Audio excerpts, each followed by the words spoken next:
right, so in this video, I want to talk about the differences between the edge joining foot and the blind hem foot. So here's the blind hem foot, and here is the edge joining foot. And on the surface, they look very similar. So they both have a little guide underneath. So we have this one, and we have this one. So they're just a little bit different, all right? So this one is the edge joining guide, and this one is the blind hem.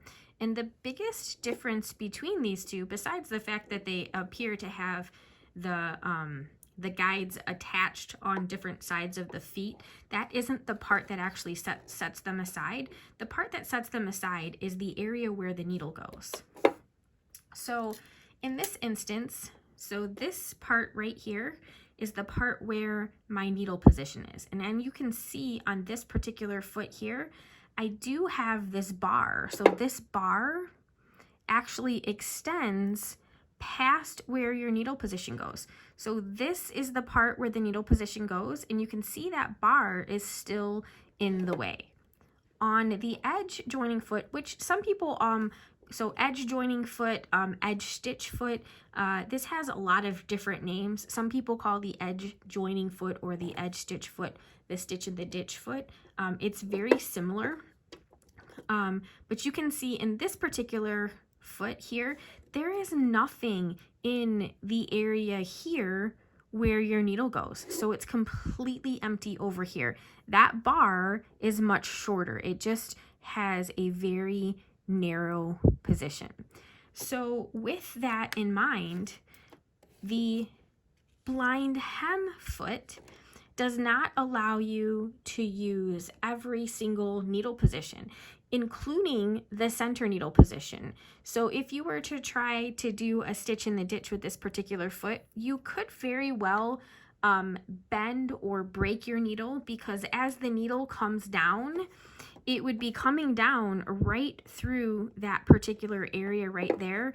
And this does have some flex to it, but it doesn't take much for a needle to just deflect into something metal, and that can cause all kinds of problems. So if you want to do something where you have more ability to move your needle position, I do recommend the edge joining foot. Now for brother and baby lock, I would pick the edge joining foot over the standard stitch in the ditch foot. The standard stitch in the ditch foot on brother and baby lock is a little bit more like a 1/4 inch foot. It's designed only for center needle position, as opposed to moving the needle position in a variety of places. So the stitch in the ditch foot would not work well if you were trying to join two pieces of something together. So there are all kinds of things that you can join together using an edge joining foot. So I'm going to put this on.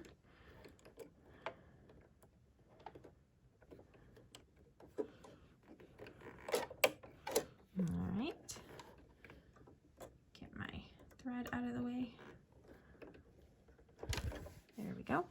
And let's say you want to join two pieces of batting together, because maybe your batting piece that you're getting ready to use is just a little bit smaller than what you would actually like. So what I could do is I could put my foot down here and align both pieces of my batting on either side. So I'm using that little buffer there to make sure that I am getting equal parts for both of my pieces. Then I like to pick the 3-step zigzag stitch here. You can select whatever stitch length that you want.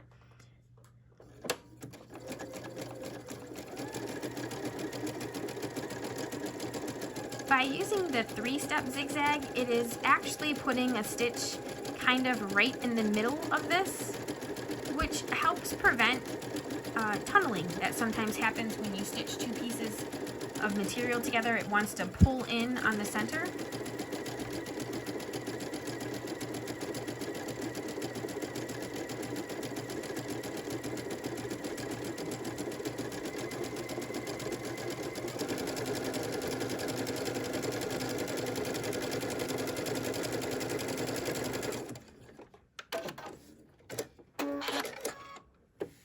And there you have it. It's nice and clean, and it's secure, and it's joined together.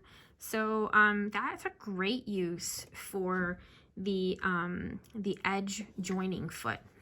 The other thing that you can use the edge joining foot for is to do some top stitching.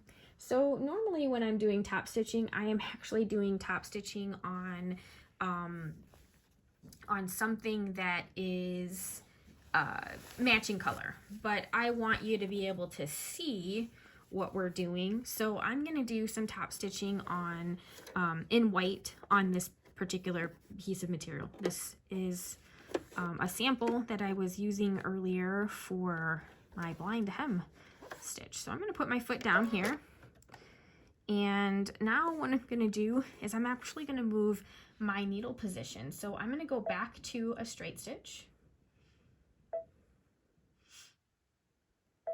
and I chose to go back to center needle position straight stitch, and I'm going to move my needle position so that it is to the left. And you can pick how far left or right you would like to go, but I want to go pretty close to the edge here, so I'm just going to go a few clicks over. So now I've got my needle in.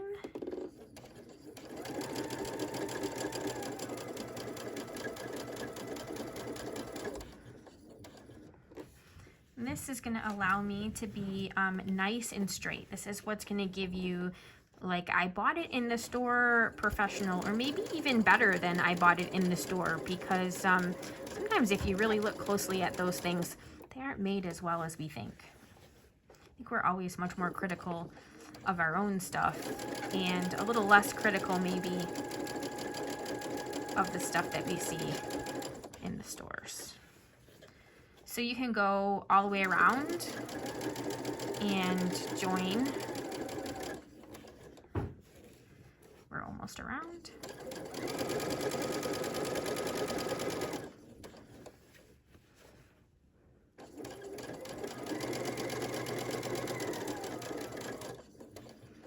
Just gonna overlap that a little bit. There we go. And then we have, turn it right side out.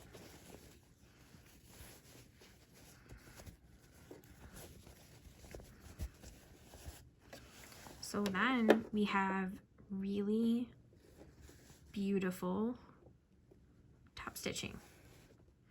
It's nice and even. So you get that I'm better than I made it at the store look. So that's the edge stitch foot. You can use it to join, or you can use it for edge stitching. I hope that's helpful.